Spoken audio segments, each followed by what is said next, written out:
சென்னைக்கு 540 கிலோமீட்டர் தொலைவில் மையம் கொண்டுள்ள புயலால் கடல் சீற்றத்துடன் காணப்படுவதை அண்மை செய்தியாக பார்த்துக் கொண்டிருக்கின்றோம். கூடுதல் விவரங்களை செய்தியாளர் ராஜேஷ் வழங்க கேட்கலாம். ராஜேஷ், புயல் சென்னை அருகே வருவதையொட்டி கடல்கள் சீற்றமாக காணப்படுகிறது. அதை நாம் அண்மை செய்தியாக பார்த்துக் கொண்டிருக்கின்றோம். கூடுதல் விவரங்களை பதிவு செய்யலாம்.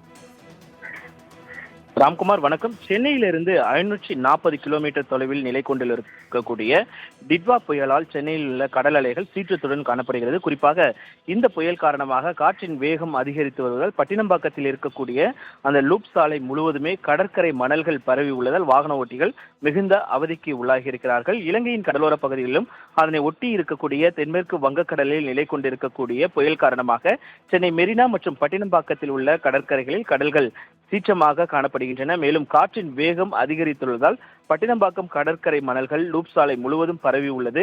இதனால் இந்த சாலைகளில் செல்லக்கூடிய வாகன ஓட்டிகள் மிகுந்த சிரமத்திற்கு உள்ளாகி இருக்கிறார்கள்.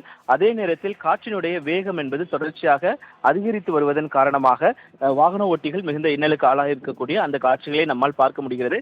குறிப்பாக பட்டினம்பாக்கம் கடற்கரை ஓரமாக இருக்கக்கூடிய படகுகள் எல்லாம் ஆங்காங்கே நிறுத்தி வைக்கப்பட்டிருக்கிறது. முறையாக அந்த கட்டுகளில் மரங்களில் கட்டு போடப்பட்டு அது முறையாக நிறுத்தி வைக்கப்பட்டிருக்கிறது. ஏற்கனவே தமிழக அரசாலும் பேரிடர் மேலாண்மை துறை சார்பாகவும் பல்வேறு அறிவிப்புகள் என்பது வெளியிடப்பட்டிருக்கிறது.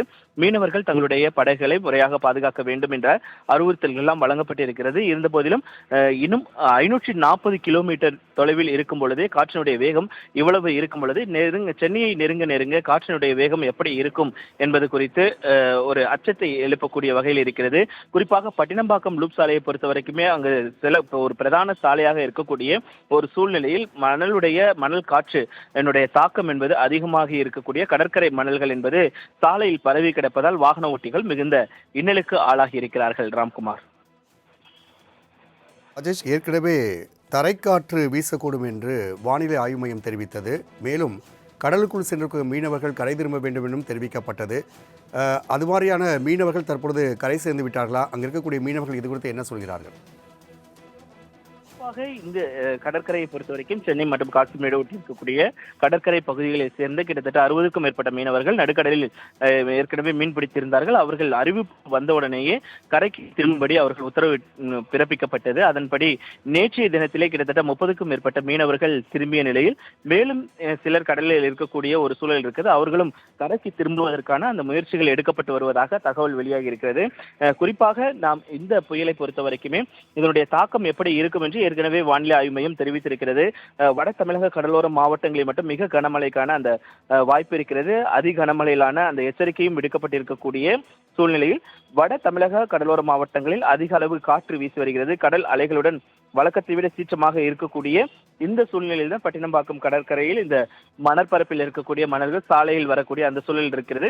குறிப்பாக மீனவர்களுக்கான எச்சரிக்கை என்பது தொடர்ச்சியாக விடுக்கப்பட்டு வானிலை ஆய்வு மையத்தால் கொடுக்கப்பட்டு வருகிறது. அதற்கான பல்வேறு ஏற்பாடுகள் என்பது துரிதமாக செய்யப்பட்டிருக்கிறது. பேரிடர் மேலாண்மை துறையாக இருக்கட்டும் அல்லது தமிழக அரசு அதிகாரிகளாக இருக்கட்டும், மீன்வளத்துறையாக இருக்கட்டும், அவர்கள் எல்லாரும் இணைந்து ஏற்கனவே ஒரு உத்தரவு பிறப்பித்திருக்கிறார்கள். நடுக்கடலில் இருக்கக்கூடிய மீனவர்கள் உடனடியாக கரைக்கு திரும்ப வேண்டும் என்று அவர்கள் ஒரு சிலர் திரும்பியிருக்கிறார்கள் மற்றும் சிலர் உடனடியாக திரும்புவதற்கான அந்த முழு ஏற்பாடுகள் என்பது செய்யப்பட்டிருக்கிறது. ராம்குமார், ராஜேஷ், கூடுதல் விவரங்களுக்கு நன்றி.